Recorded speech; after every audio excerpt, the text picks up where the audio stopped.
नमस्कार मित्रों, हिंदी जानपथ में आपका स्वागत है। मित्रों, आज हम अध्ययन करेंगे विस्मयादि बोधक शब्दों का।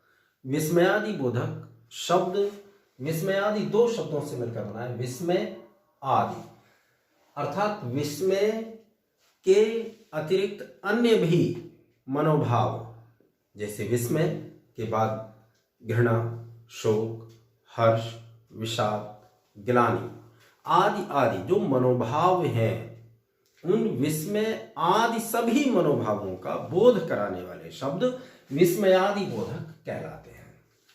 विस्मयादि बोधक अव्यय शब्द होते हैं।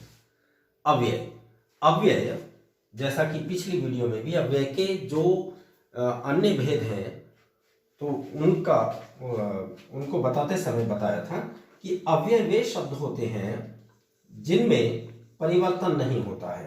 मतलब अव्यय अ उपसर्ग है, व्यय मूल शब्द है, व्यय मीन्स होता है परिवर्तन, अर्थात वे शब्द जिनमें परिवर्तन नहीं होता है वे अव्यय शब्द कहलाते हैं। अव्यय देखिए, परिवर्तन की बात जहां तक है, शब्द भाषा में कुछ मूल शब्द हैं, अन्य शब्द उन्हीं में लिंग, वचन, कारक, काल, पुरुष आदि के द्वारा परिवर्तित होकर के अन्य शब्दों की रचना होती है। उदाहरण के लिए लड़का शब्द है, इसका जब लिंग बदलेंगे तो लड़की हो जाएगा। लड़का पुल्लिंग का है, इसको स्त्रीलिंग में करेंगे लड़का शब्द हो जाएगा। इसी का अगर वचन बदलिए तो लड़के हो जाएगा। मतलब शब्द एक था, एक से तीन बन गए। लड़के के लिए, लड़कों को, लड़के पर इत्यादि इत्यादि कारक बदलने से और अन्य शब्द बनते हैं। तो ये जो लिंग, वचन, कारक, ये शब्दों को परिवर्तित करने वाले शब्द हैं। शब्दों को प्रभावित करके इनमें परिवर्तन ला देते हैं। लेकिन कुछ शब्द ऐसे होते हैं भाषा में, हिंदी भाषा में कुछ शब्द ऐसे हैं जो किसी भी परिस्थिति में परिवर्तित नहीं होते हैं। उनमें लिंग, वचन, कारक आदि का कोई प्रभाव नहीं पड़ता है। वे जैसे हैं अपने मूल शब्द में, मूल रूप में ही रहते हैं। तो वे शब्द जो परिवर्तनशील नहीं है वे अव्यय कहलाते हैं। अव्यय को अविकारी भी कहते हैं। अविकारी शब्द का भी वही अर्थ होता है। अविकारी अ उपसर्ग है, विकारी शब्द मूल शब्द है। अविकारी मतलब जिनमें विकार ना हो, जिनमें परिवर्तन ना हो, वे अविकारी शब्द कहलाते हैं। हमारे आज का जो टॉपिक है विस्मयादि बोधक शब्द अविकारी शब्द ही होते हैं, अव्यय शब्द ही होते हैं।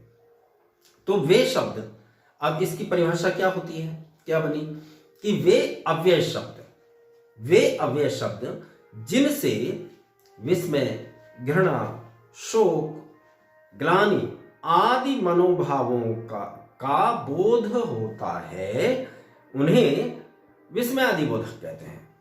विस्मयादि बोधक शब्दों से इस प्रकार के इन मनोभावों का बोध होता है। जैसे विस्मय, आश्चर्य, विस्मय या आश्चर्य, ओह, अरे, अहो, क्या आदि आदि इसके आश्चर्य के बोधक शब्द हैं। हर्ष या प्रशंसा को प्रकट करने के लिए वाह, आहा, ओह, बहुत खूब, शाबाश, क्या खूब, इस तरह के शब्दों का प्रयोग होता है हर्ष या प्रशंसा को प्रकट करने के लिए।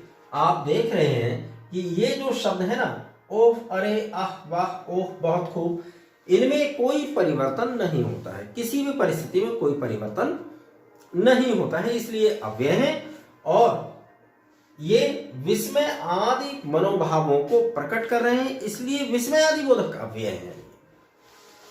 अगला हमारा इसका भेद है शोक, पीड़ा या ग्लानि को प्रकट करने वाले शब्द, ये भी विस्मयादि बोधक, ये भी अव्यय होते हैं और विस्मयादि बोधक की श्रेणी में आते हैं। आह, हाय, हाय हाय, हा, त्राही, उफ, ओह मां, हाय राम, राम राम इत्यादि इत्यादि। इस तरह से शोक या पीड़ा या गिलानी को प्रकट करने वाले जो हमारे अव्यय पद हैं विस्मयादि बोधक, वे इस श्रेणी में आते हैं। अगला, तिरस्कार को प्रकट करने के लिए भी विस्मयादि बोधक शब्दों का प्रयोग होता है और वे अव्यय होते हैं, जैसे छी, धिक। अब यहां देखिए छी शब्द आपने छी के रूप में ही पढ़ा या सुना होगा। छी की जगह छा ऐसा नहीं बोलते, छे ऐसे नहीं बोलते, ना लिखा जाता पढ़ा जाता है कहीं। इसमें कोई परिवर्तन नहीं होता, इसलिए ये अव्यय है।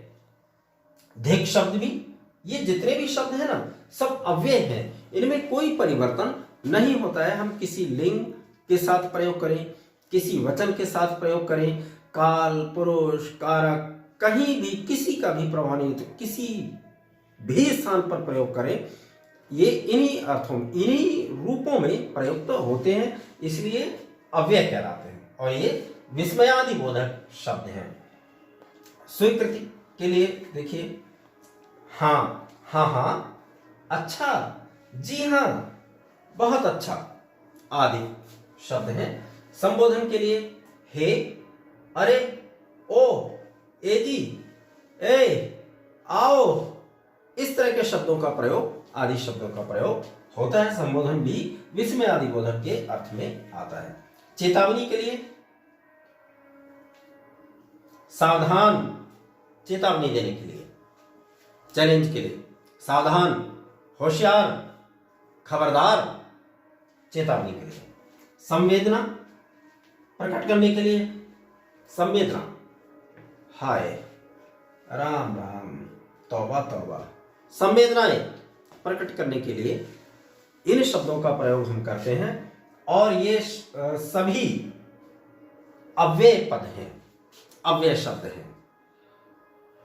अव्यय वे शब्द होते हैं जिनमें कोई परिवर्तन नहीं होता, हर परिस्थिति में एक जैसे रहते हैं। विस्मयादि बोधक अव्यय विस्मय आदि मनोभावों को प्रकट करने के लिए, विस्मय, शोक, घृणा, ग्लानि आदि मनोभावों को प्रकट करने के लिए जिन अव्यय शब्दों का प्रयोग होता है वे विस्मयादि बोधक अव्यय कहलाते हैं। आशा है विस्मयादि बोधक अव्यय स्पष्ट हो गए होंगे। बहुत बहुत धन्यवाद।